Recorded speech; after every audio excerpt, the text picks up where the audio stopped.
Hello everybody, my name's Billy McCarthy and welcome to another episode of Lads Discuss DC, differentiating from the DC animated universe, which I did look up online. It's apparently just called the Animated Justice League universe.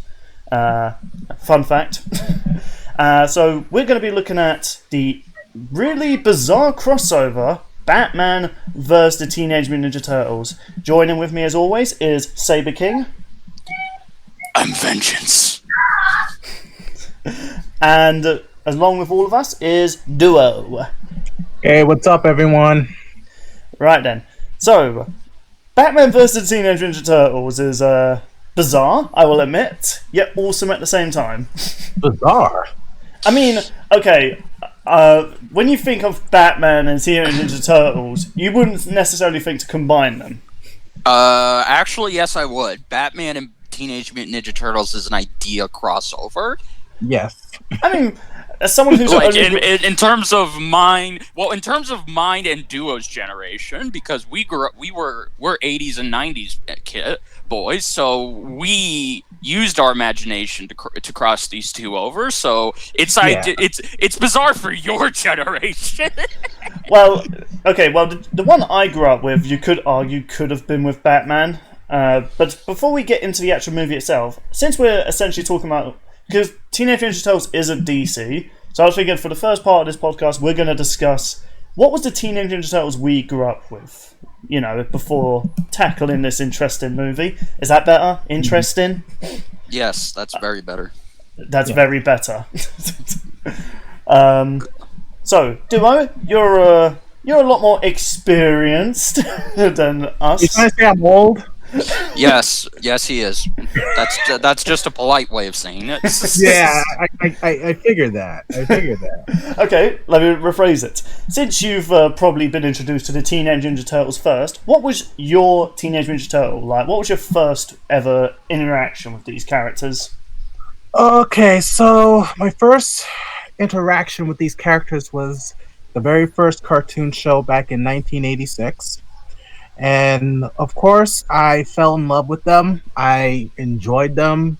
It was like my first fad, and it's still my favorite till this very day. So at first, I got accustomed with the Turtles from the cartoon. Then I started seeing different versions of it, where we saw the first live action movie, and I was like, "Whoa, this is so much different from the cartoon," And for a long time, I thought like people were just taking liberties with the story until I got my hands on the comic books, like the original comic books with Mirage Studios back in the days, the one that's in black and white. And I can see where they got the source material to make the first Ninja Turtles movie as somewhat dark and gritty compared to the cartoon counterpart. But that's where I mostly grew up with as a young kid. As I started growing up and getting to see more versions of the Ninja Turtles, I was more of a fan of the 2003 version that used to be played on 4Kids TV. And the reason why I love that one is because they were taking things directly from the original comic book. And that's what I loved so much about it. Now, of course, they took some liberties, especially towards the ending of the series. But majority of the beginning of the series, it was almost exactly like the comic book, like the old school comic book. And I was like loving it. And I was even praising. I had a chance to meet, Peter Laird. At a Comic-Con, and like I said, thank you so much for making it this way, because I was like, after reading the comic books, I'm like kind of like iffy with the old school cartoon, but I still love the old cartoon. But I know I'm going a little bit too long with this one, but No, it's fine. Okay, but then comes with the 2012 version, and I actually love that one too. Not as much as the 2003, but the reason why I love the 2012 version was because of the fact they kind of combine elements from the old cartoon, the comic books, even in 2003. They combined all those things, and they even combined it with the Archie comic versions of the Ninja Turtles as well. They combined Oh that. wait, Archie did a comic book of Teenage Mutant Ninja Turtles? Yeah, Yes, back in the late 80s, early 90s, yeah. Well, there's OP as Archie Sonic. No, they were pretty much similar to the '86 cartoon, but at first, like the first few comics, they kind of did a redo of some of the episodes from the cartoon, and then they started doing a standalone stories and stuff where you see them going to outer space and joining a wrestling federation. Yeah, they actually became wrestlers one time in space. Was that what inspired your career? No, what inspired my career was Mick Foley. But I don't know. I like to think in an interview you're like, "Oh, Raphael was my inspiration." Yeah, getting off topic, Billy. Yeah. Oh, for 2 seconds. but like the Archie comic versions, they had like a lot of different characters that you don't really see much from the cartoons. You actually see them from as toys back in the day, but then you question yourself like, where did these come from? I didn't see them in the cartoon, you know. But yeah, as for the last version right now, which is the Rise of the Teenage Mutant Ninja Turtles, it's kind of like my least favorite because it kind of reminds me of Teen Titans Go. I have yet to see that version because I've not watched Nickelodeon in a while. Oh, okay. And there was another version of the Ninja Turtles that we watch on TV called Next Mutation, which was okay. They were trying to kind of they were trying to be like the Power Rangers in a way, especially adding a fifth turtle, Venus de Milo. Which is a female. Didn't they even cross over with Power Rangers with that one? Yes. They crossed over with the Power Rangers in space. Yes, they did, but it wasn't the crossover we wanted. Nah, nope. I guess so. It wasn't the one we wanted. We wanted the ones from Mighty Morphin to cross over with the Turtles, but then we got In Space, but it was their way to try to introduce the new Next Mutation show, and there was a lot of misses with that show, but it was okay to me. But there were a couple of misses. It was one of my least favorite. So yeah, I can go on and on, even talk about the movies and stuff. But all I can say is, bottom line, Ninja Turtles to this day is still one of my all-time favorite things to watch. Man, you have a lot of history with Teenage Mutant Ninja Turtles. Oh god, you should see my comic book collection. Mm-hmm. Yeah, you should see his comic book and action figure collection. Oh yeah. I mean, the only action figure collection I have is two. It's a live, well, not a live version, but a Darth Vader toy mannequin and the Ruby plush toys, and that's as best as it gets. Weak. I got pretty lazy. It's like, all right, Ruby, Darth Vader. Fuck this. I'm done with this. Slacker. Good enough. My Discord account isn't called Lazy Billy. It is lazy for nothing. No, it's called Dragging On, Billy. Dragging on. Dragging on. All right, then. So, Richard, what was your first Teenage Ninja Turtles, and what was your history with it? Okay, it's not as lengthy as Duos. No, that's not meant to be. That's not meant to be offensive, or even me bashing on him jokingly like I do with Billy. No. Don't worry, I cry myself to sleep every night when you do. Oh, okay, then my job's done. No, I love you. I love everybody. Okay, so since I was a 90s kid, I obviously grew up with the 80s cartoon, but I guess my first Ninja Turtles exposure wasn't that.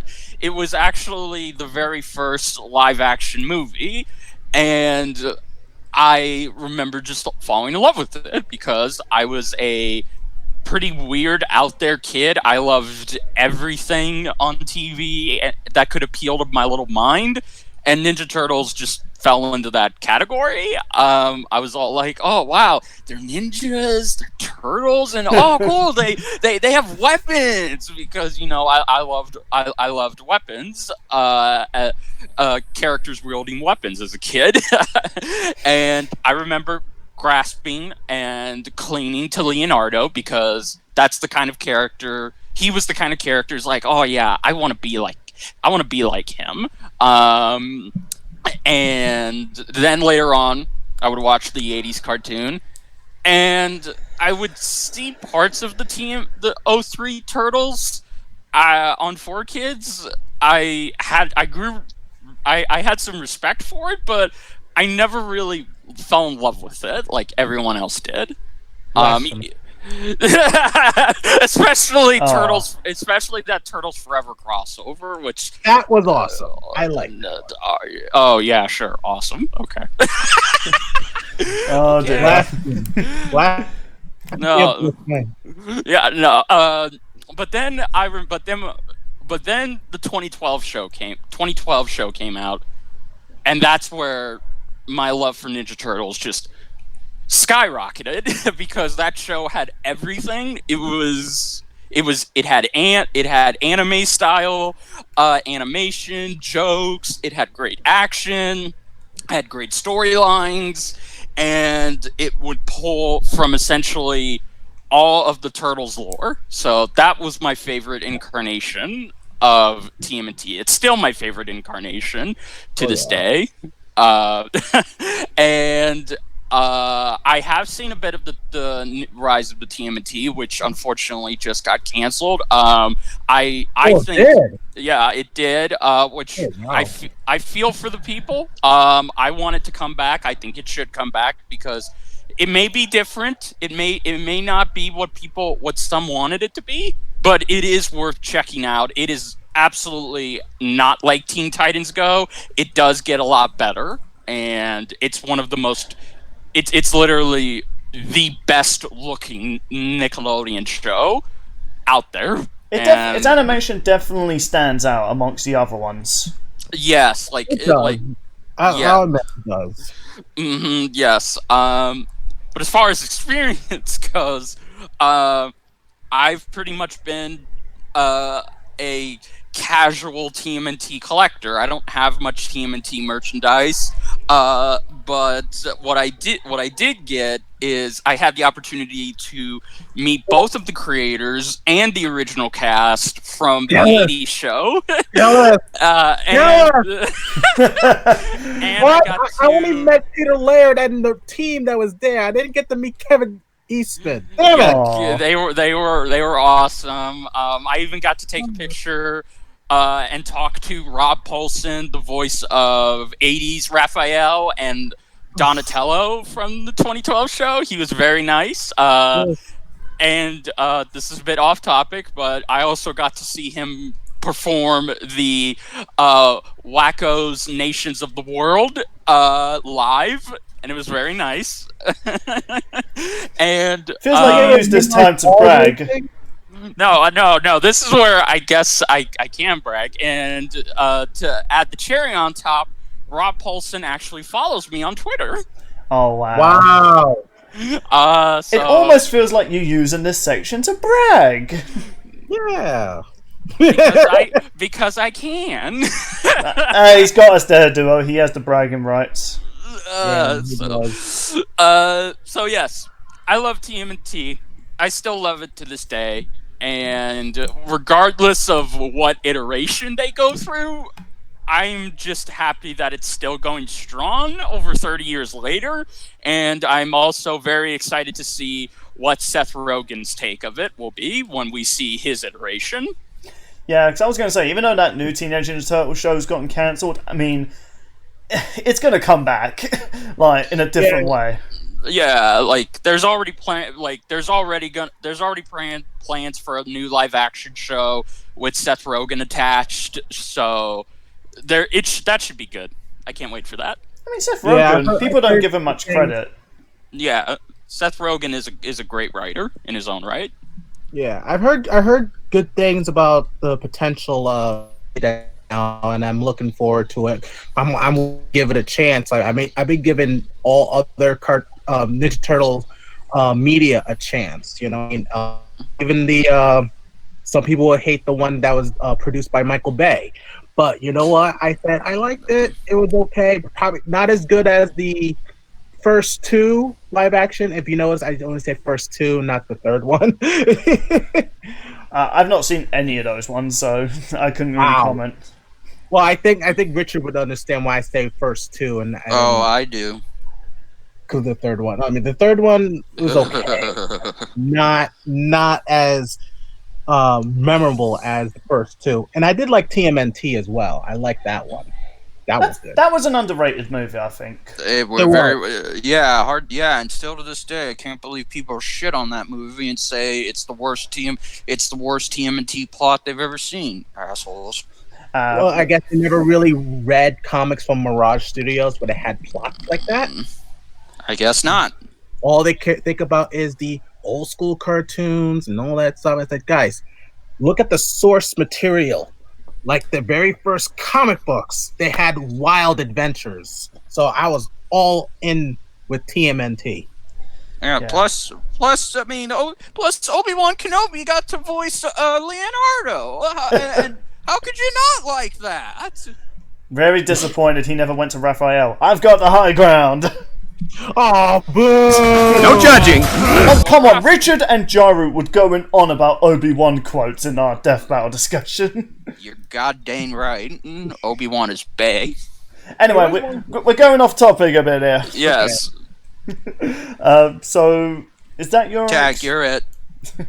So I'm very late to the party. I never saw the 80s cartoon. We had the VHSs, but I never watched them because I don't know why. They just did not appeal to me. And I was someone who loved turtles. Like, I'm a turtle person. I love them. They're adorable. Yeah.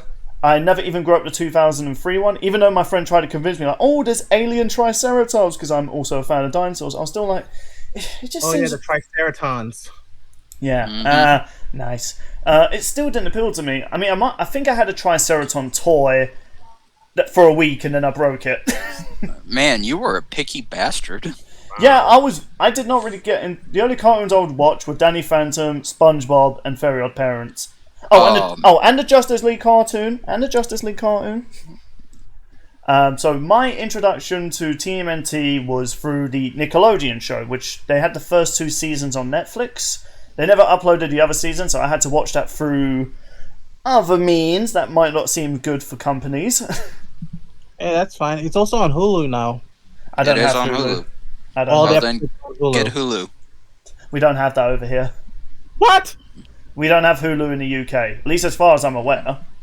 Bollocks. Bollocks indeed, mate. I went full on Cockney with that one.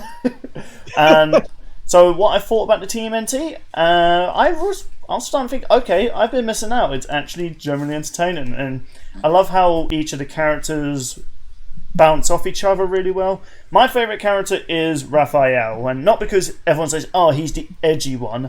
It's because he's the very more serious one, and he's always the one that acts like he needs to prove that he's the best, even if it means like... Man, every design of Raphael, he's always got some like damage on him, either for a scar or a shell damage. Well, except the original one, he was. Well, it's kind of funny. It's kind of funny how they illustrate Raphael over the years. Like in the comic book, he was the edgy one, although most of the turtles were edgy, but he was most edgiest amongst the rest of the team in the original comic book. Then you have the cartoon, the 80s cartoon, where he was more of the wise guy, you know, that would talk smack. Like, he'll talk smack, but he didn't have the temper like we know and love. What was the lyric? He's crude but rude or something? Yes. He's crude but rude, but the reason why he's crude but rude because he says a lot of wisecracks. That's pretty much it. Was he also the one that broke the fourth wall the most? Yes. I thought so. I mean, he also did that in Injustice League's trailer for them. Yeah. Even Turtles Forever, he did that, and everyone was like, who are you talking to? But so that's pretty much my brief history on it. I have not seen the new TMNT, but now that it's cancelled, I might give it a watch just to binge it a bit and maybe even give my own take on it in the future. Maybe I'll do what Joro does and just post a controversial tweet about it. Uh-oh. Joro, if you're watching this, that's not a par. You're a nice guy. You know he's not going to watch this. Yeah, I know. He doesn't watch my content. Actually, he did watch my Undertale content. So that's my history about TMNT. Duo, you never actually said who was your favourite Ninja Turtle. At least I don't think I heard. I didn't say it, and if I said it, I'd be copying you. Oh, you're also a Raphael guy? Yeah, I'm a Raphael guy. I've always... My man! At first, I was a Michelangelo guy because when you were a little kid, everyone wanted to be like Michelangelo. But then, after seeing Raphael from the movie, I was like, this guy is a badass. You know, like, he's a badass. And even in the cartoon, he was... I wouldn't say he was a badass, but he was a wisecracker. And I just grew to like him. You know what I mean? Like, he was a lone wolf, and he just didn't take crap from nobody, not even from his own brothers. Like, if you remember Rich, from the first live action movie when they were teasing him about, oh, he loves April, and then he just threw his sigh, and it barely hit Donatello's leg. And you know, I was like, he's not joking around, man. Just stop joking around with the man, you know. One thing I always did kind of like about Raphael, though, he likes to act tough, but he does love his brothers. He does. He does. Like, even to the point he says, he's very passionate about his brothers, you know, but at the same time, he likes to do his own thing. Yeah, but he would never want to. If he, like, for people who don't know, Donatello did die in one of the. I'm not sure if it was this decade, but he did die in one of the comic books, and one of the comic panels where it shows Raphael still trying to look tough but tearing up. Oh man, that's hard to look at. Yeah. But so we've all given our love for the TMNT. Like, even through a lot of the bad things they've been through in their media years, they still have quite the dedicated fan base. Yep. I guess you can say it's almost cult-like a cult-like fan base. Yeah, like many cartoons or even movies that have a dedicated fan base, I've never seen one as dedicated as the TMNT. Like, even though Terminator's quite big, its fan base isn't really that passionate for it. For good reason. Well, I think mainly because that you can relate to the Turtles because of their different personalities. Every person can say, oh, I like this turtle because he relates to me. Like how Richard was saying, he related more to Leonardo, you know, and that it was a cool dynamic at the time. And even till this day, it sort of became like the symbol, along with like the Transformers, like the symbol of the 80s, if you will. Makes sense. They have that 80s cheese. Yeah. Definitely. Even to this day.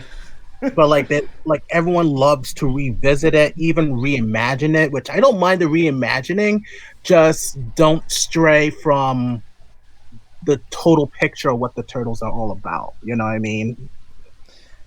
We're coming up to the 25-minute mark, so shall we actually talk about the epic crossover, or the crossover that, surprisingly, not a lot of people were behind at first? And I'm talking about when the comic was announced. So, we don't need to talk about our history of Batman. I'm pretty sure we could talk about that for hours. Yeah. Oh, yeah. And he's only one man. Yeah. So, the Batman and TMNT crossover movie. So, going into this movie, I did not actually have that many high hopes. I thought this was going to be a cash grab to try and squeeze money out of the fan bases just to see them clash. But no, this movie was surprisingly good. The story was great, the comedy was good, the fight choreography was outstanding for its budget, and the voice acting was also brilliant. They got Tara Strong to reprise her role as Harley, which was great. Don't mention that. Don't mention that with Richard. Don't mention that to Richard. What, does he not like Tara Strong? No, he doesn't. No, he doesn't. I have some very strong opinions about that. I don't give a damn about your opinions. I hardly care about yours either. And you thought Yang the Insane's puns were bad? No, yours are minuscule. Anyway, move on. Yeah, so we're not going to talk about all about this movie, but we are going to talk about the highlights. So if you, for some reason, have not seen this movie yet, please go watch it, because it is so good. Yes, please. So it's been out for a year. I'm pretty sure everybody already has. I know, that's what I'll be amazed if whoever's watching this has not seen it. So we're introduced to Batman, and we're not seeing him become the Batman. It's like, nope, you know what you've come to see. You're here to see Batman and the TMNT. So what's going on is Gotham's having some ninja thieves stealing gadgets for an unknown reason, and then Batman, who's investigating it, he ends up running into the Shredder, but the TMNT end up running into the Penguin, which this first shows off what the action is going to be like from beginning to end. Right, it was a good start. It was a good start to establishing the characters and establishing what they're capable of, especially when it said the title, Batman versus the Teenage Mutant Ninja Turtles. So you're expected to see Batman fight the Turtles in it, which we do. Yeah, we do, briefly. We do, briefly, but still. But but the whole versus thing, there was more to it. There was more to it. Yes. We'll get into that later about the whole versus thing, because everyone always automatically think that, oh, they're gonna fight each other, but there was more to it than just them fighting each other. But it was more about their franchises colliding. We just said we'll get to that. Move on. But we're literally about to get to that. Like, that's what I'm about to move to. All right, go ahead. So we see Batman taking on the Shredder through a really awesome fight segment. Yes. I could watch it for ages. Also, I love the fact as well, despite the fact that this Shredder looks more like the 80s version, he is not like Uncle Phil. No, he is a savage. Yes. I wouldn't say he looks like... No, he's straight up the first 90s movie Shredder. Yeah. Like, he straight up just throws a ninja star at one of his minions, even though his minion wasn't even going to talk about anything. It was just and guess what? That's how Shredder was supposed to be portrayed from the comic book. That's how it was. By the way, for people that don't know, even though if you still think that this is going to be more like the 80s TMNT, no, this film is violent. I'm pretty sure people can figure that out. Well, there might be some that will, just like the people who hated the TMNT 3D film, they thought it was going to follow the 80s version. But no, this film does not hold bar about its rated 15. Well, I mean, over here it's rated 15. I'm not sure what it's like for you guys. PG-13. Seriously? Yes. They showed decapitation. Oh? Man, you Americans are hardcore. I know. You'd be surprised. But we also see the TMNT take on the Penguin, which I love how it's so different. You could tell it's two different franchises. Batman with Shredder is very serious, because Batman's such a serious character. I mean, so do TMNT in their comics, but they also have a bit of the goofiness. Like, they're fighting the Penguin, and it's just very comedic. You see Michelangelo's goofiness. We're aliens, bruh. Freaky aliens. We see Donatello's smart-ass attitude. While he's fighting, he's like, well, technically we're not aliens. We see Raphael's, edginess, as people would say, where he just is very violent. Like, the moment he knees that minion, that scene is pretty graphic. I also love the part where he just dropped the henchman down off the roof, and then like Leo said, "Did you know there was a dumpster there?" Like, I don't know. I might have. Yeah. Like, what the hell, man? So this is also a great introduction to the TMNT. Similar to how Flashpoint introduced the Justice League, they introduced the TMNT, and it's not through boring monologue. It's like, okay, Michelangelo's the goofy one, Donatello's the intelligent one, Raphael's the brute one, and Leonardo's the leader.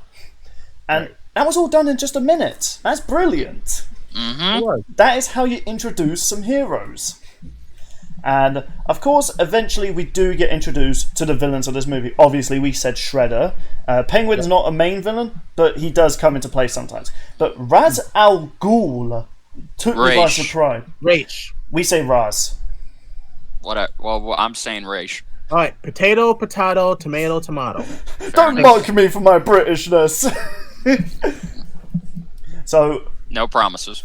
okay. So, now, Ra's al Ghul is not as popular as a lot of Batman's other villains, like the Joker, Bane, even... The hell are you talking about? Not pop. He's literally in the top 5. Yeah. On some websites, yes, but a lot of people in the UK... No, listen, some listen. website bullshit. No, listen. In the He's UK... He's a well-known villain, though. I know, that's the thing. I'm not saying... You're literally just making excuses. No, in the He's UK, literally very up there few... with the Joker, actually. Yeah, but we're not that familiar with Ra's al Ghul in the UK. I wasn't then get familiar. Oh, you want me to go to London and just say, "Heary, heary, Ra's al Ghul"? Raish. Oh my god. Okay, for this sake, Raish. Thank you. Oh my goodness. These people hate British people. Hashtag Duo Richard hate the British. Hey. I'm not racist. I'm not saying you're racist. I'm saying you're Britishist. Will you be quiet? Fail. Talk about the movie. Alright, so through a very graphic scene, we see Ra's al Ghul. He injects the mutagen, which is or as the TMNT call it, ooze. Which is a fun little Easter egg for me and Duo, since we're hardcore Turtle fans, because the mutagen has been called many things in the TMNT universe. Sometimes it's called mutagen, and sometimes it's called ooze. So love the fact that they call the Batman side calls it mutagen. The Turtles call it ooze. Yeah, that's a nice little detail. It's very creative. Yes. And it seems as though they want to essentially turn all of their minions into...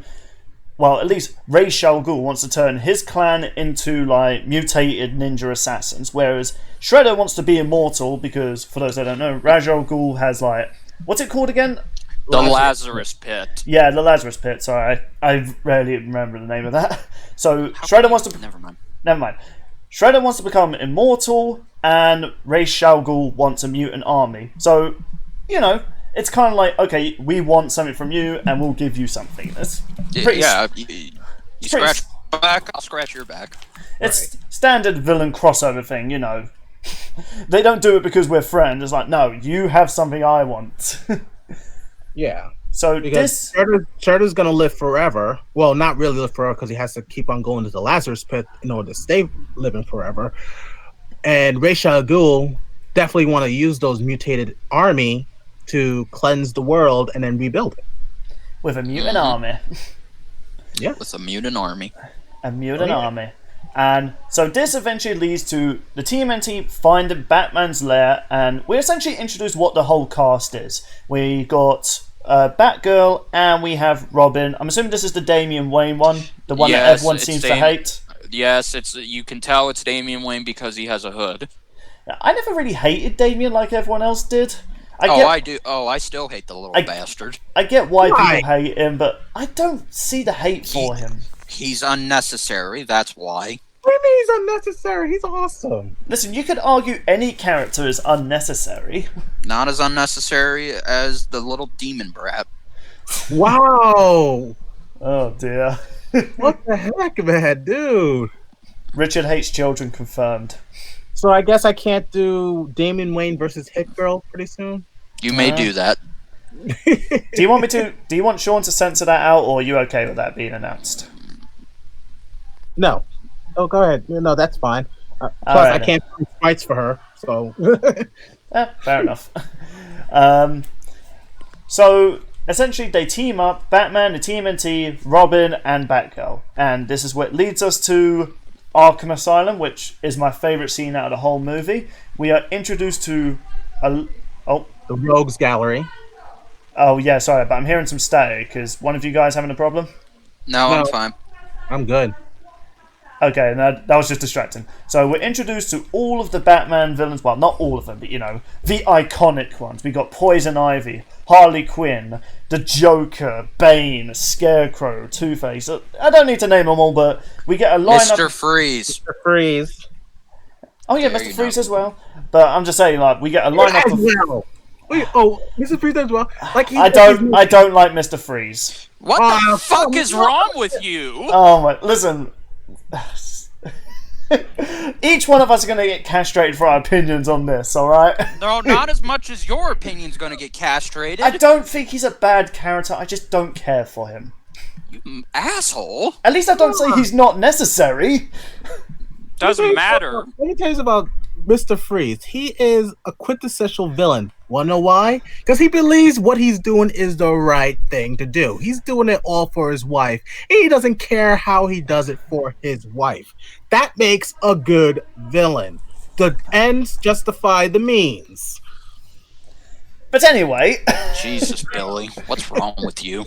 I'm British. We are evil people. Stop using that as an excuse. Get a new one. I'm Irish? Oh, come on. All right, enough. I mean, that's not inaccurate. I am half Irish. Okay, well, stop playing the race card. Yeah. That's my job. I'll show you a race card.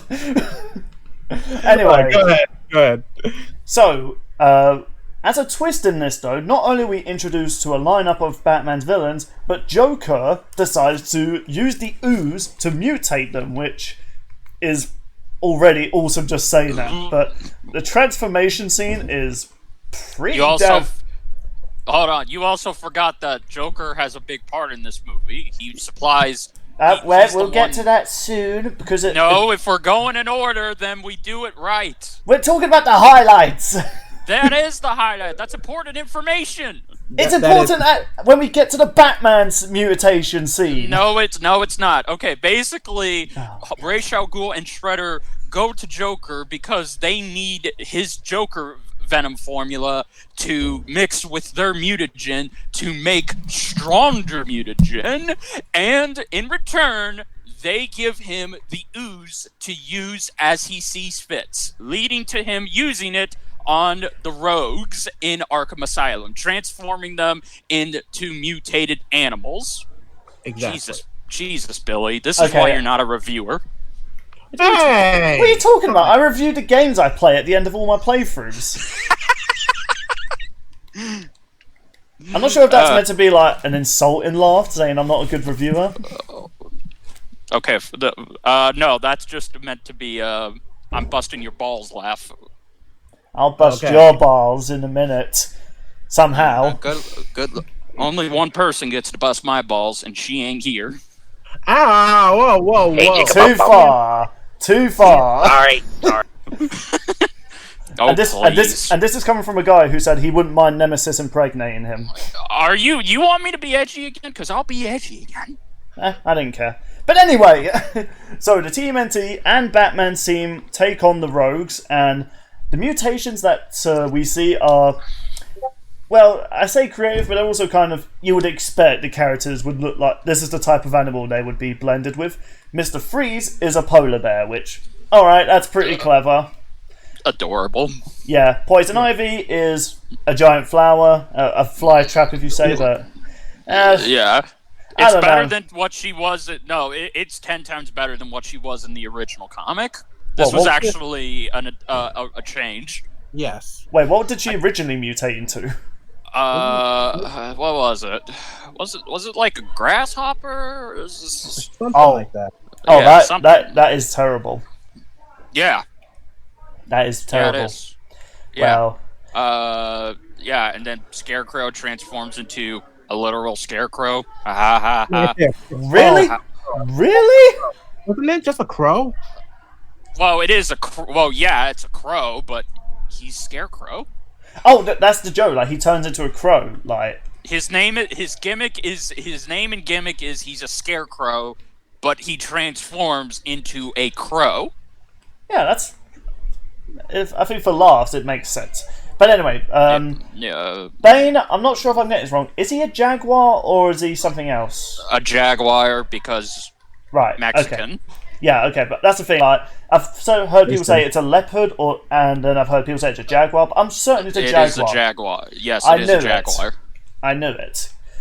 Like somewhere from South America or something like that. But Yep. And of course, I'd say we'll get to Harley and Joker's Harley's revealed first. She's a hyena because... Which is a big change, because in the original comic, it was Joker that was the hyena, but now it's Harley. It makes more sense for Harley, because she actually has hyenas as pets. Yes. So... Yeah. And just like Richard said, Scarecrow becomes a crow because... Just because. That's a joke. And... we, of course, see all of the characters take on these villains, and it's just so fun to watch. And Joker becomes a Cobra. Yeah, because Joker Venom. Yeah, pretty much. Now, the humour really sells this scene as well for me. Like, Bane tries to break Donatello's back, but because he's a mutated turtle, he ends up breaking his knee by trying to break his shell. Even after he brags, I'm the one that broke the bat! That's great. But you can't break the shell. We have Poison Ivy. Because the fact that she is literally turned into a plant, she is rooted into the ground. She can't even reach for Raphael. Donatello. Sorry. Michelangelo. Raphael, Michelangelo, and Damien. Yeah, and it is just great. And especially when Raphael just says, so walk around her? Walk around her. That's my only complaint in this movie. As much as that scene was funny, Poison Ivy was completely fucking wasted. I think it was meant to be the fact that it's meant to be an ironic thing. She's always loved plants, and in the end, the very thing that she loved didn't save her. No, it didn't. It's not that it didn't save her. It's that she didn't do anything. But that's literally it. Like, she couldn't. She turned into a plant, and I lost my remote again. Oh my god. That's alright. Oh, sorry, I just knocked my mic over. The setup I have, guys, is a bit more inconvenient because I had to switch around a bit. Sorry. I'll forgive it for now. And Two-Face is turned into... Oh yeah, I forgot about Two-Face. Yeah, because getting to the big scene, which I personally say is my favourite of the whole movie. Okay, what is Two-Face meant to be? Is he meant to be like a leopard, or... What is it, a lion? Well, what is with you and leopards? What? Maybe he has a cat fetish. I don't know. Yeah, it's a cat thing. But wait, what do you mean? What's meaning leopards? I've only just mentioned. I said, what's up with you and leopards? You know what? Never mind. The joke was terrible. It didn't make sense. Yeah, move on. So I don't know what Two-Face meant. He's just a cat. We'll just say that. Yeah, he's a cat. Him, Joker, and Harley set up a trap for Batman, and Batman overpowered, and because the TMNT just decided to rush in rather than plan. Well, it was Raphael's fault, I should clarify. Yeah. But Batman's trapped, and rather than unmasking him, Joker decided to have a bit of fun and injected not only the ooze, but his Joker venom into Batman. And Batman becomes a bat. Pretty much Man-Bat. He becomes a vampire bat. And because, okay, for those that don't know, the Joker venom has some different effects. Sometimes it will just make you laugh to death, or sometimes it will make you go batshit crazy. And in this case, yeah, Batman went batshit crazy. He freaking attacks Mr. Freeze and attacks Two-Face. He's just going rampant, attacking everyone. Yeah. So I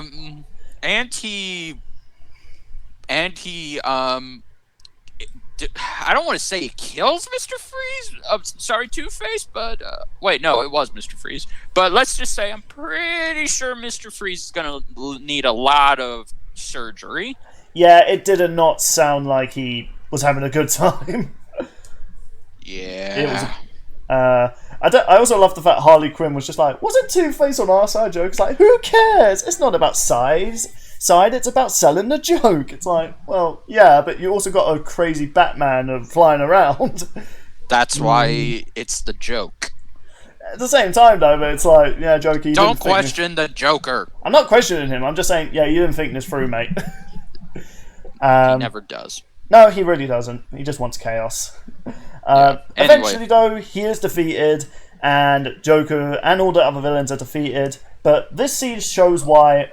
Well, you also forgot to mention something earlier in the movie. Batman and the Turtles were able to create an antidote to the mutagen, but they only had enough. They only had enough for one, and it was untested. So they used it on Batman, and it was able to revert him back to normal. Yeah, that's very important, actually. Yeah, sorry. Yeah. But this scene here, seeing Batman go nuts, pretty much told the team, yeah, we need to definitely stop Shredder and Ra's al Ghul. Better. God damn it. Because if the entire of Gotham get turned into mutants, yeah, there's not even going to be a Gotham left. Nope. Yeah, so it's immediate to stopping them. So, Yeah. one last attempt, the team get together and they go charging straight ahead for... You also forgot another scene. The very important scene. The very important scene. Jesus, Billy. There's an awesome moment that we were expecting them to adapt, but they actually made a smart change, and it's a change that I actually think is better here than it was in the comics. Okay, yeah, so... And that was where basically Bruce tells the Turtles, nah, you can't go. You had one job, to listen to me. You didn't. You're reckless and you're naive. So go back home. The Turtles, Leonardo, of course, being Leonardo, pretty much says, yeah, maybe we did more harm than good. And then Raphael grows some major big balls and starts telling Bruce, look, I know my brothers fuck up a lot, but I love them. They've been there for me when I've been in my brooding phase, and I get it. You're a brooder too, but we're family. We stick together, and the people you surround yourself with, you may not see them as family, but that's what they are. And then Bruce realizes he's right, so he agrees to team up with them to take down Shredder and Ra's al Ghul. Okay, yes, I am aware of this, and I was going to talk about the highlights movie and then talk about the movie as a whole and mention that bits for the record. And also, I'm trying to get to the main highlights because you were cussing me out earlier saying, can we not talk about the movie on scene after another, just review it? Well, yes, because I said that, I didn't say cut out the important parts. Well, that's the thing that... never mind. This will be in my full thoughts, this whole Batman sequence and the whole pep talk. Oh my goodness. This is the worst podcast we've recorded so far. I agree. You need to get better. No, you keep interrupting me. Wow, come on, Red. You a-hole. Anyway, the TMNT and Batman family team up to take on the villains. And what we have is just all-out craziness. We have the Foot Clan and Ra's al Ghul's assassins all mutated, and we have some pretty creative ones. We have, of course... There's a fucking dinosaur! A T-Rex Foot Clan. Come on. You get it? Because the Foot Clan and the T-Rex, the foot is yeah. What? Genius. That's the joke. What? What? With the dinosaur? Yeah, you what get about it? No. Because... Is it because T-Rex have big feet? Yes. Then I think a better joke would have been one of those should have been Bigfoot. That's terrible. Oh, Really? I made him laugh. That means I'm a better joker. No, it doesn't. You're always taking shots from people who just don't get the joke. If you have to explain a joke, there is no joke. Alright then, people who watch this, comment down below if you understood the Foot Clan and T-Rex joke. No, I don't understand it. Duo doesn't understand it.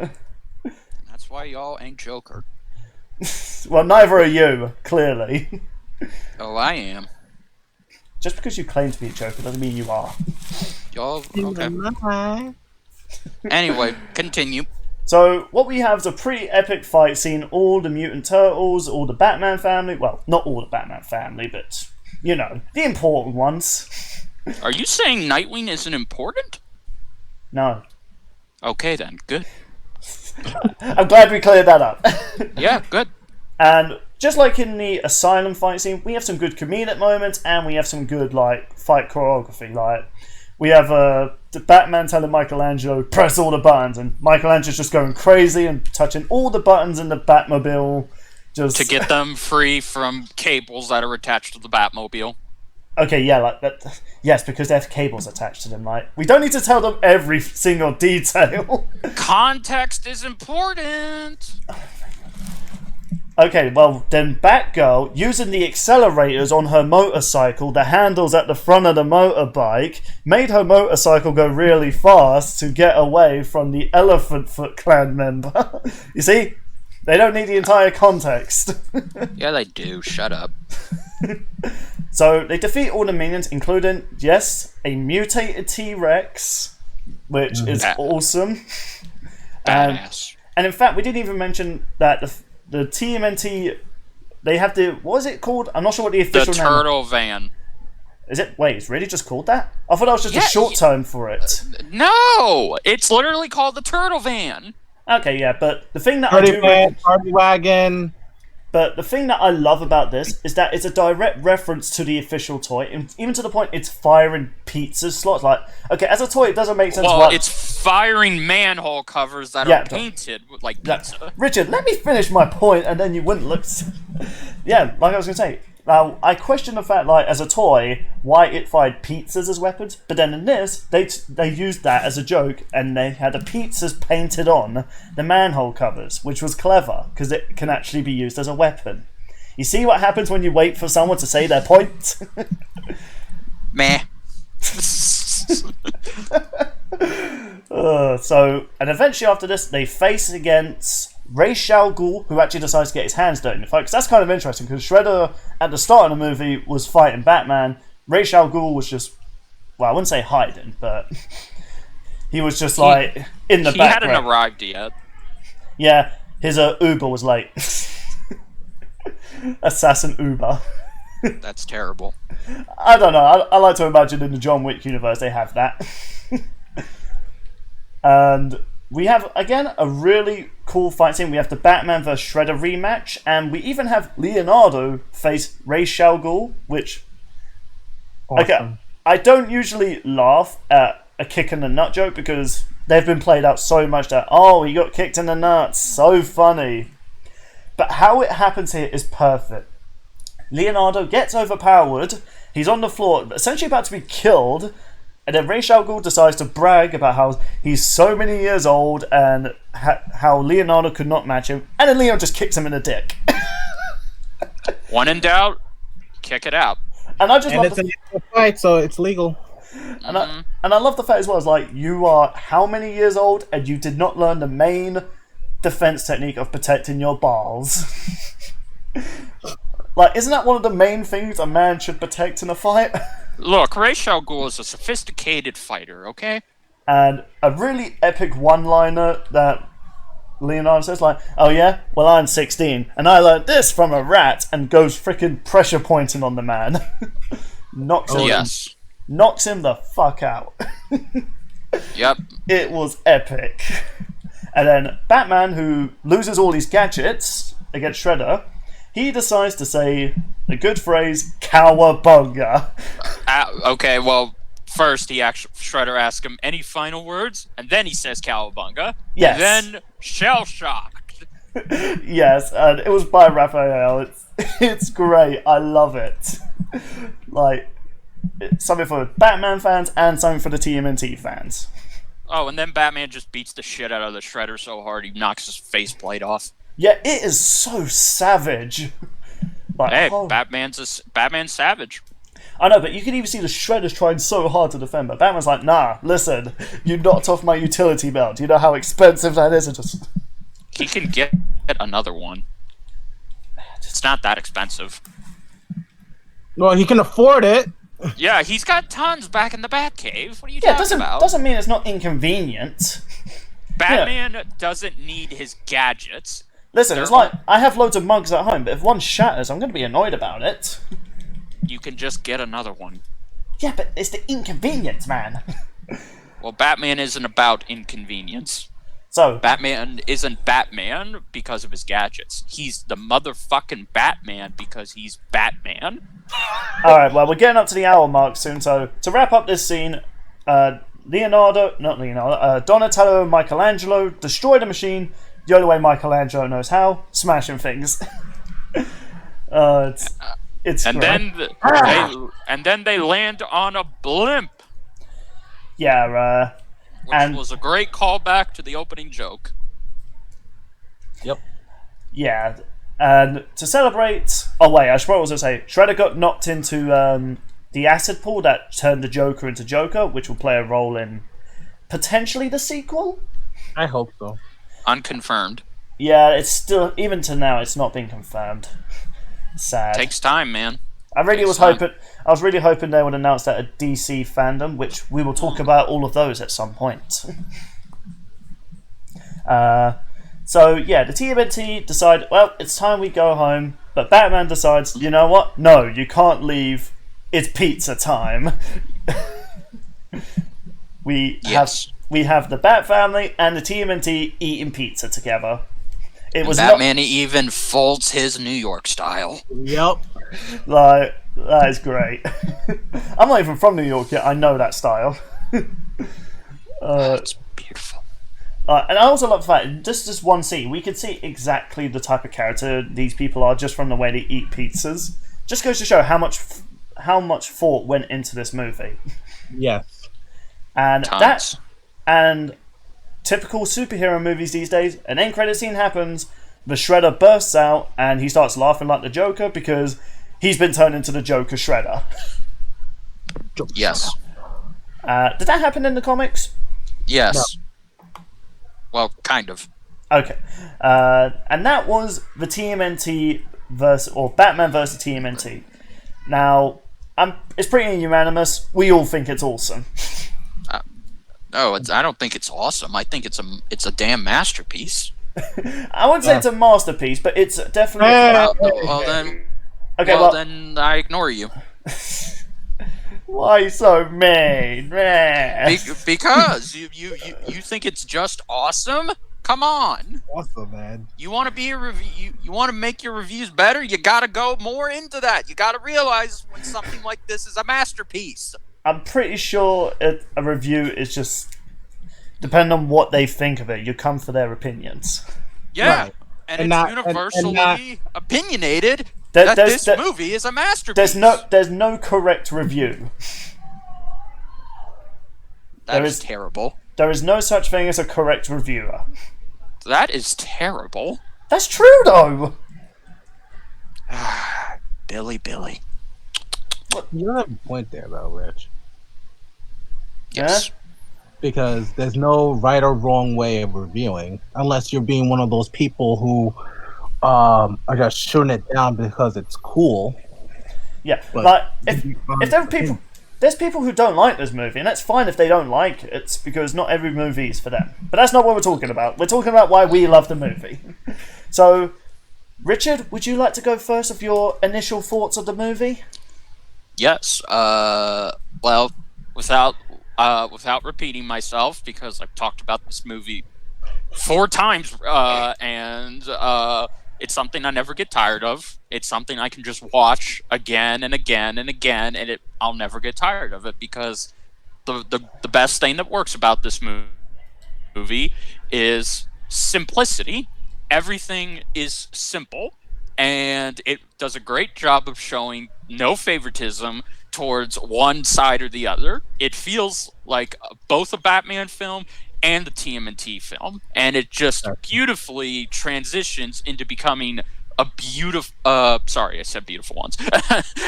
Transitions into becoming a crossover film, and the script it's perfect, aside from Mikey going too far with the jokes sometimes. Everyone is completely in character. They even managed to make Damien, the little bastard that I hate, pretty interesting. They actually make him a child that has this arrogance about him, instead of just making him Batman 2.0. Voice acting's great. It was great that Troy Baker got to come back, voice Batman and Joker in something serious. I just find that hilarious that Troy Baker is essentially talking to himself when it's Batman and Joker. Yes. I love that. Yes. The cast for the the Turtles was awesome. My friend and man Eric Basra, who has played Leonardo before, does a fantastic job as Leo, and the rest of the cast, they're perfect too. With the exception of Tara Strong as Harley Quinn. Because... Why do you hate that? I love Tara Strong as Harley. No.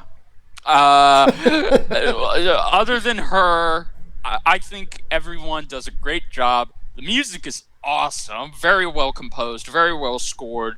I've listened to the soundtrack by itself. It is very beautiful.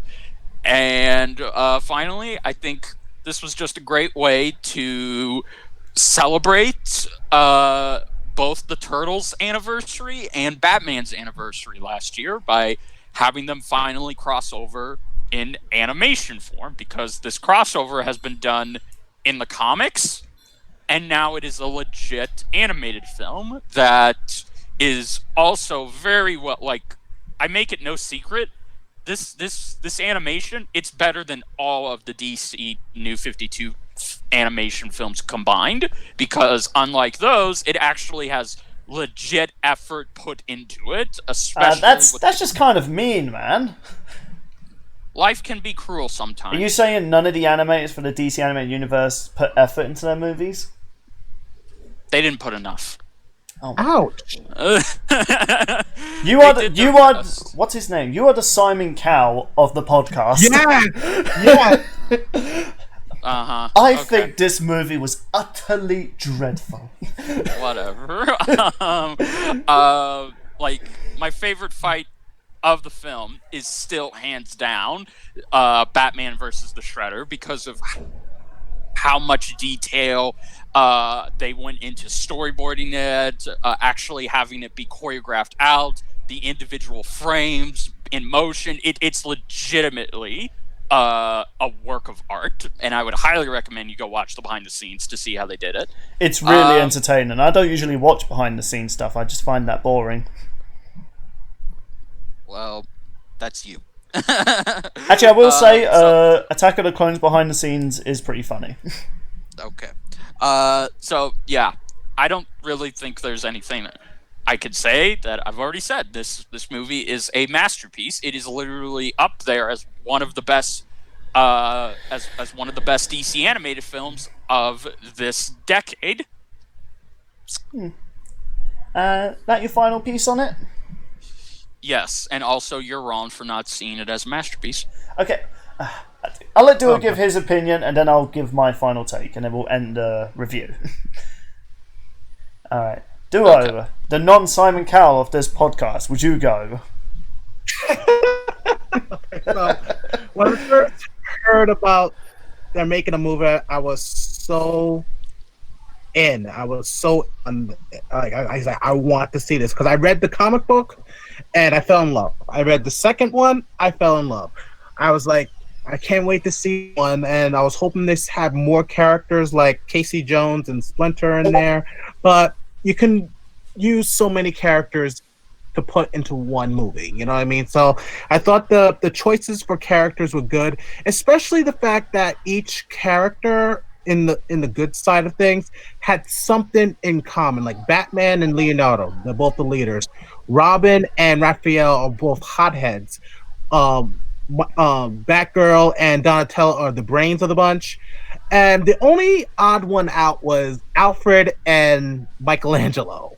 But it was sort of odd to pair them up as having something, they have something related to each other. But I think it's more like the opposites attract with those two. Like, everyone was similar, but those are the only two that had like almost polar opposites. I've heard people say they wish that Red Hood was partnered with Michelangelo, which I think is stupid.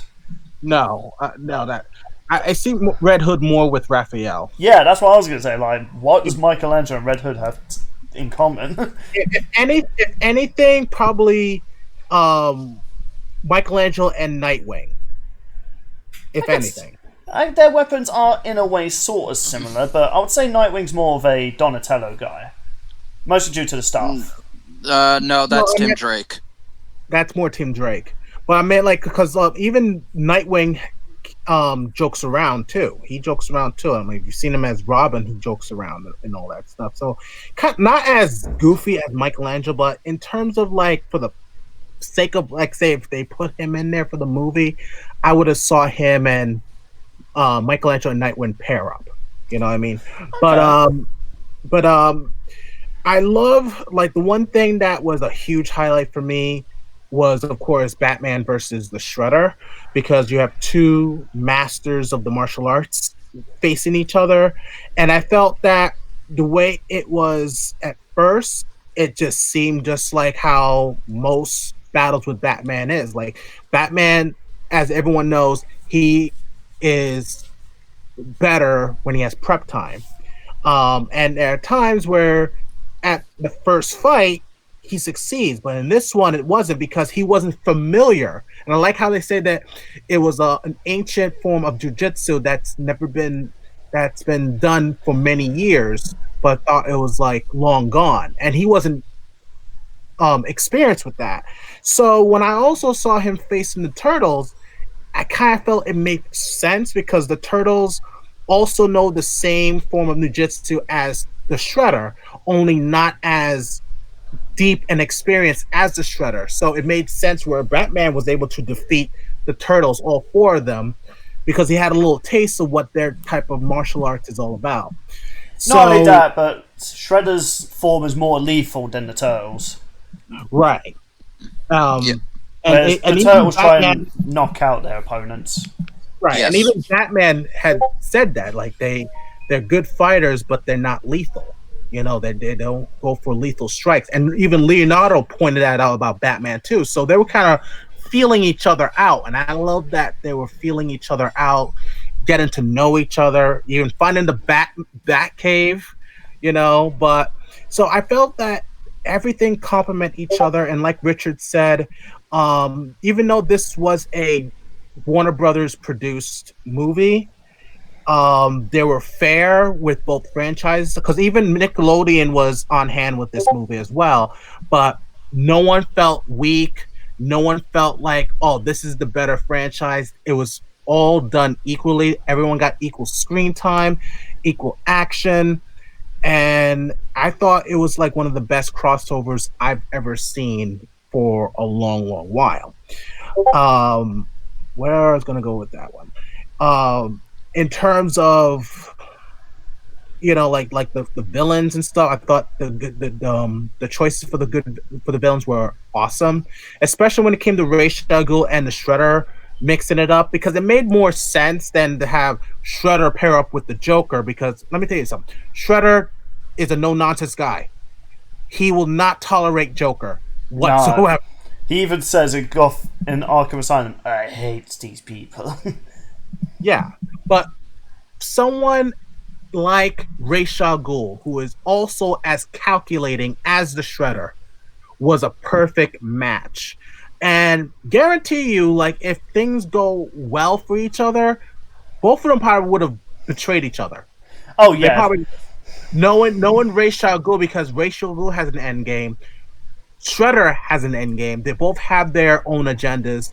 I kind of wish they entertained the possibility that they were going to betray each other, like they did in the comic book. I thought it would have been a good touch, but it showed that they were all in on working with each other. But at the same time, Shredder was a no nonsense son of a bitch. He says, I did what it asked. I want the Lazarus pit. And now, and being Ra's al Ghul, being very patient with them, is that all in good time. Until I get what I want, you ain't gonna get what you want. And then even though Shredder was like being very intimidating by it, he's like, fine, I'll be patient, but I'm not gonna be patient much longer. You know? So the dynamic of every character, including the Batman's Rogues Gallery, was a perfect fit for every character. And like I said, this was, in my opinion, the best crossover I've ever seen from other crossovers. And I'm trying to think of something else to say about it, because it's just, there's so much to say about it. You know what I mean? Mm-hmm. So Um, as for the ending, I thought it was a good ending to end on a good note, and also, of course, the we saw the epilogue of Shredder emerging from the acid, being mutated, and acting crazy like the Joker, which gave us hope that there might be a sequel, and I hope there will be a sequel. Do I expect the sequel to be just like the second comic book? Um, like with this movie, it was loosely based from the comic book, but it didn't change too much to the point where it's like, oh, I prefer the comic book better than the movie. Because to me, I love both versions equally. In the comics, though, it was that the TMNT came from another dimension, whereas in this movie, New York and Gotham exist in the same world. Right. And I think that was the best way to do it because there would have been a lot to cover if they did the whole dimensional thing. So to say that they were in the same world but different cities, I thought that was a good way to kill some time. Because if we're going to do the dimensional thing, that's going to take about 2 movies at least to explain the whole thing. You know, especially the part where Leonardo was feeling weak while being in Gotham because of the mutation levels in that city isn't like the New York City that they know of. You know what I mean? So I'm glad that they didn't use those subplots into this movie because it will be a longer movie. It would have been a longer movie. And going back to the whole verses, because I know some people are going to say that we hardly see Batman and the Turtles fought. They only fought one time, but there's a deeper meaning to it. If you remember that part where Batman wanted them to go home, there is also the dynamic of how they do things. Batman does his a certain way while the Turtles do it their way. And that's what clashed. And that's what happened to Batman when he turned to the Man Bat. Their ideas clash with each other. And mayhem happened. Mayhem ensued. Until finally they decided to let's work together. Let's combine our efforts and work together instead of against each other. Instead of like, I would have done it this way. No, I would have done it that way. That's where the verses comes in too. Not just them fighting, but the way they handle things in their respective cities, in their respective franchises, is what really clash. Hence the verses. But then finally, I think when oh, sorry. Go ahead. I think the whole idea when it comes to nerd culture is the fact when they see the term verse in any title, they just assume it's characters fighting. Even if it's something as harmless as, like, I don't know. I'm trying to just come up with some random idea of saying, like, Fresh Prince of Bel-Air versus High School Musical. Like, obviously that's not happening. I'm just saying, like, people just expect the characters to fight, and it's just like, well, that's not always what it's about. Right. So, I partially blame the verse community for this. They ruin verse things for me. Mm-hmm. Yeah, that's true. Because even recently, we had there was a crossover I was waiting for 13 years. We had the angry video game nerd versus the irate gamer, and people were expecting them to fight. But I'm like, why? You know, like just because there's a versus doesn't mean they're gonna fight. What they did was they were competing with each other on who would beat the game first, or certain game first. That was what the versus battle was. And now it's like, that's good. I like it. So there's more to versus, the word versus, than fisticuffs. There's more to it than that. And I wish people would understand that. Especially when it came to the Ninja Turtles versus Batman, like the versus is more to it than just, you know, them fighting each other. It's an idea, like their ideas clash. I mean, I've seen mashup music where they say Eminem versus Coolio, and they have 2 songs, and they pretty much mash them together, and it makes an even awesome song. They still said verses, but it's the idea of what would happen if we see these 2 together, if they come together. You know what I mean? What would happen? Not necessarily they're gonna fight. Sometimes they come together and they make something magical, you know. But That's where I see with the whole versus thing in the movie, and I wish that people would not always assume that they're gonna fight each other, or even though they only fought each other one time and it wasn't that long, but there was more to it there. Yeah, so it wasn't false advertising. It was. I don't know. So I don't know why, and that's actually something of a major complaint from a lot of reviews I've seen. Even IGN were kind of like, I mean, IGN, not a lot of people give them credit anyway. So, but nor should they get any credit. But it just seems a bit weird that it came into this movie expecting Batman to just for a whole hour to fight the TMNT. It's just like it's pointless. This isn't Death Battle. This is a crossover. We're not here. We're not here to see who's better. Yeah, they both have a common enemy, but the only thing is they both have a contrast in how they get the job done. Even the villains, in a way. Exactly. Shredder seems to be more focused on just building a machine, whereas Ra's al Ghul is like, no, we need to keep these guys away from us. Exactly. So I get your point. But anyway, anyone else has any additional things to talk about? I take it you've given your full thoughts. Yes, I have. Alright then, so my one won't be as long because, one, my dinner's ready, and my mum's boyfriend's saying he's going to eat my pizza, which I don't want him to. So... You're having pizza and we're talking about the Turtles. I know. Mm-hmm. To be fair, I'm always having a pizza whenever I record a podcast. It's weird. Mm-hmm. But yeah, I'm pretty much with you guys, and these guys pretty much took the words out of my mouth, so I won't spend too much time on this, but what I want to mostly talk about is the whole idea of the crossover thing. Like, you guys briefly touched on it. When people do crossovers, or when people go into crossovers, you always get those people that want one to do better than the other. Blaze Blue Cross Tag Battle, which is a game I was looking forward to, not because I enjoyed each of those franchises, but because people just wanted to see, I want to see this character kill this character. It's just like, well, that's not the whole point of it. It's just more or less, hey, we get to see these franchises together. The same was even with the DC. Oh. Hello? Still here. Oh, sorry. Someone cut out and it made me panic. That sometimes affects the OBS. Yeah. I'm still... Say it again? I said it's still here. Okay. I guess it was just a little stagger. Yeah, like the DC versus Mortal Kombat, that game's not great, but I personally like the idea of those franchises being in one. But people were just more interested in seeing Scorpion kill Superman.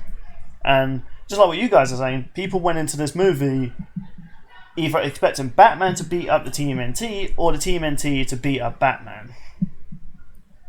Which, right. That's not what I go into a crossover movie or any crossover event expecting. Yes, if I was watching something like a Death Battle, a Cartoon Fight Club, or a Battle Mode, of course, I'm going to choose a side to root for. But the reason that's different is because it's a fan project of, like, just seeing characters fight each other, and I want to see my favourite come out on top. But when I think of a movie like this, I want to see Batman and TMNT team up to fight TMNT villains and Batman villains. And that's what I got. And I got a really good movie. Even though Richard likes to say, you're not giving it enough credit, you're not saying it's a masterpiece, I still say this is probably the best animated DC movie I've seen. And I praise that really high because there's a lot of DC animated movies I love. Even the ones with Tara Strong. He muted his mic. Red? Yeah, I'm still here. Did you have a bit of a rage moment when I said Tara Strong? Just move on. And the comedy in this movie was great. And even though Batman wasn't being comedic, there was some moments he had a good, like, funny line or stuff like that. Like the prep talk bit when the team are like, where's the prep talk? That was the prep talk. Go team. That was brilliant. I also loved, like, Richard said Michelangelo's humor was over-exaggerated. I don't think so. I feel like Michelangelo was exactly how he is in any incarnation I've seen of the Turtles. He's the goofy party dude. but he knows when to be serious. And here he didn't have any of those moments. It was just goofy.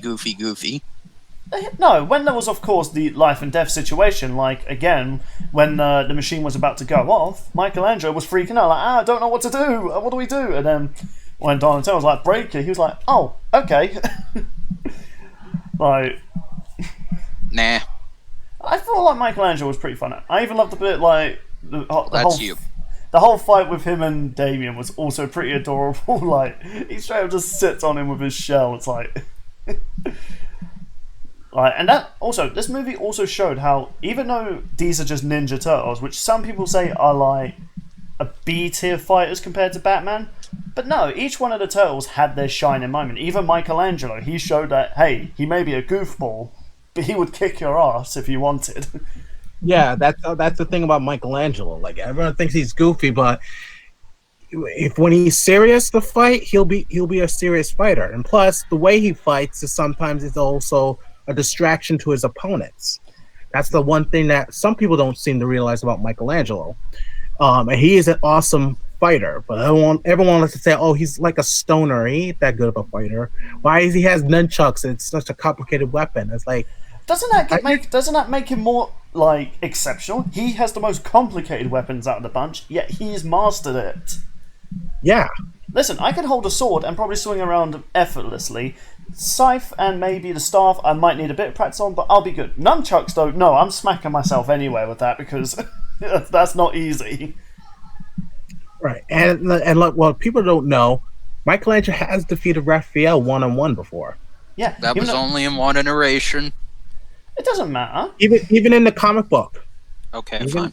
Even in the old comic book, when they were sparring, he beat him. And of course, Raphael got pissed off because he got beaten by his younger brother. But the fact is, Michelangelo knows how to get into people's heads and make them distracted. And yes, there was that one time where he did defeat him in the Tribunal tournament in the 2003 version of the Ninja Turtles, which that is actually, I count that as a defeat because Raphael should not lose his cool. But Michelangelo is an awesome fighter. I just wish their people don't underestimate him. You know what I mean? Yeah, and plus, like, and I think I remember hearing it. I think, okay, you guys could correct me if I'm wrong. Didn't at one point Splinter say Michelangelo is perhaps even better than Donatello? And Donatello is considered to be equal to Leonardo. Right. Mainly because while Michelangelo's not overthinking things. Yeah, I mean, even in like the Nickelodeon cartoon, he's there listening to music. Splinter's showing Donatello, like, look, he may act like a goofball, but you know what? Look, you can see he's a good fighter. Right. Again, listening to music through a headset. And then he's just dodging everything Splinter was throwing at him and stuff. And it's like, he's sometimes if you make mistakes, Michelangelo doesn't really overthink things a lot. By the way, just to also clarify, Splinter, even though he kind of holds back, it's the fact he doesn't use his lethal techniques. No, when he's training the Turtles, no, he does use his, like, most skilled techniques. Right. Yes. So, it's not like Michelangelo was over stupid in this movie. I don't believe that. No. I mean, yeah, he was silly, but I think it's more the fact he does that to be funny. Yeah, you're always gonna have a in the group, like a comic relief kind of, and that person was Michelangelo. Yeah, and Raphael as well. He was also pretty good in the movie. He even had his very own. He had a few funny lines, when Batman's like, the Foot Clan. I heard they went extinct, dude. They're like ninjas, sneaky. I was like, okay, you know what, Ralph, you got a laugh out of me. And, like I was building up to, but then Richard decided, hey, you should focus this entire section on this. My favourite bit of the whole movie is the pep talk that Raphael gives to Batman. It really showed what type of character Raphael is. Like, even though he may act tough and like he doesn't care, no, he does believe he needs to be with his brothers. Like, he needs his brothers as much as they need him. Exactly. Right, and Batman also realised, you know what, you need a team just as much as Gotham needs you. You know, like, you can go all rogue and take on the villains yourself, but you are just one man. You could not take on these threats alone. Which I loved. It was great. And it really did showcase, like, how good of a character the TMNT are. It's like, you could argue, yes, they are kind of like 80s superhero kids, unless you read the comic books.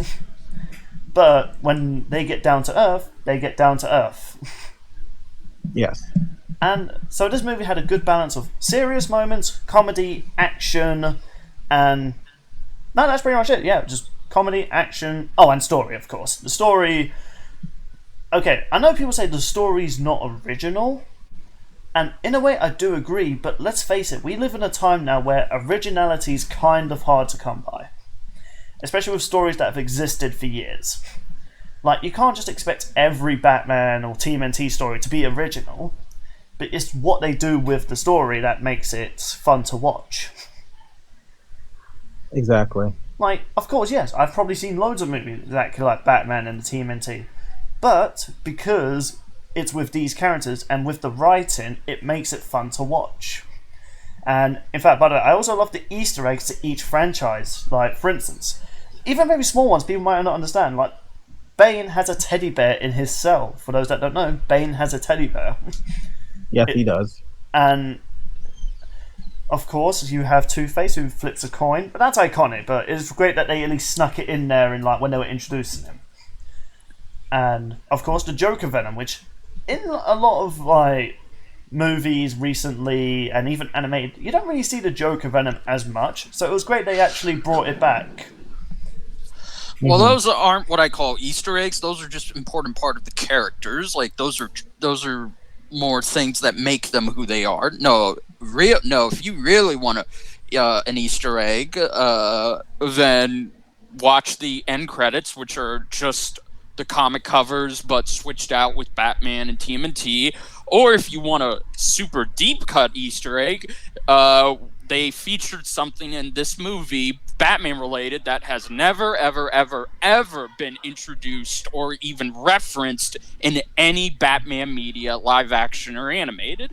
What's that? And that is the very first Batman costume designed by the asshole dad of the group, Bob King.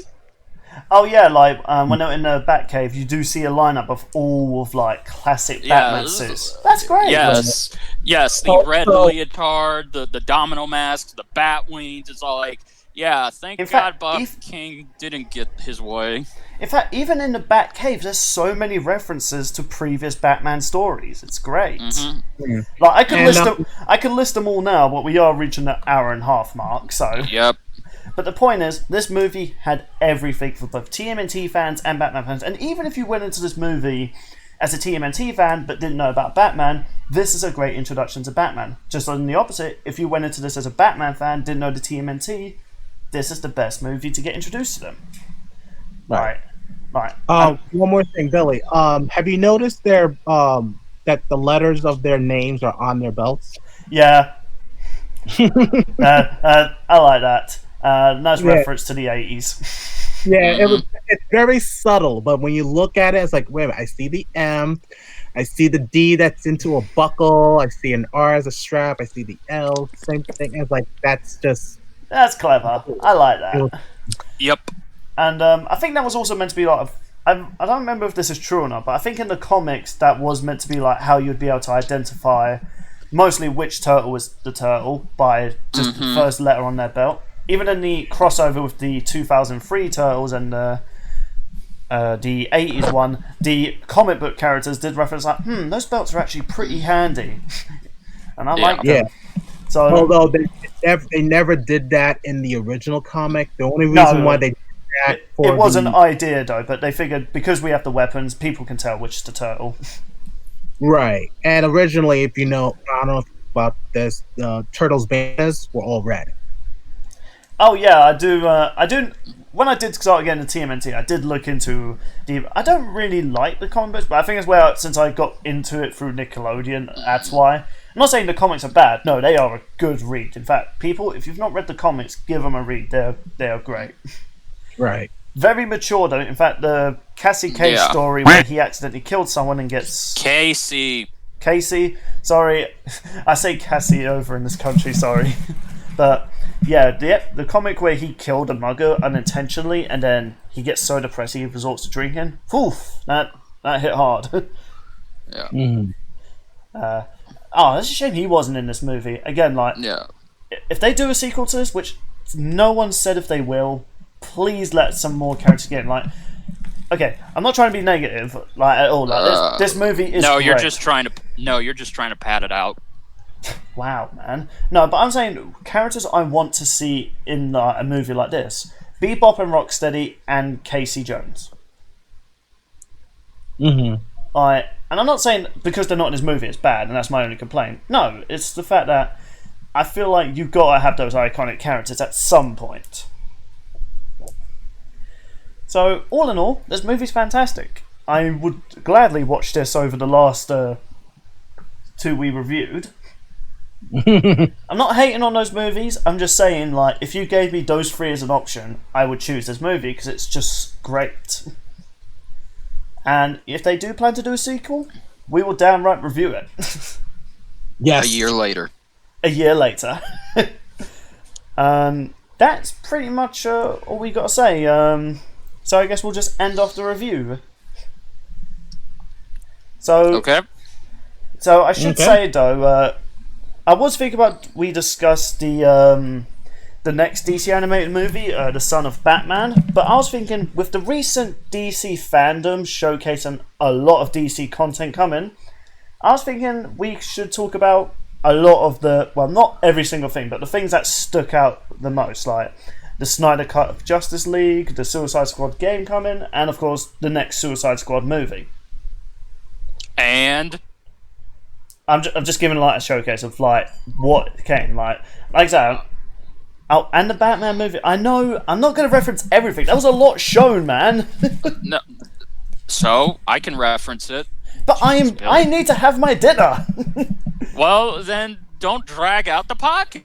I'm not. I'm just. You can have your. Richard. Well, I guess what Billy is trying to say. We're going to talk about DC fandom. Yes, we're going to talk about all the great stuff that was announced to DC fandom. So, until we do that, we're going to go ahead and sign off because Billy needs to go eat his dinner and he needs to stop dragging this podcast. You're dragging it on! So, we're going to go ahead and do our outros. Alright then, thank you all so much for watching, and as always, I will see you in the next video. Be sure to share the video around and get the channel growing. Richard. This is Saber King saying, may my reign last for an eternity. And this is Duo Dreamer. Always dream big. Later, guys. Richard likes to pad out the podcast.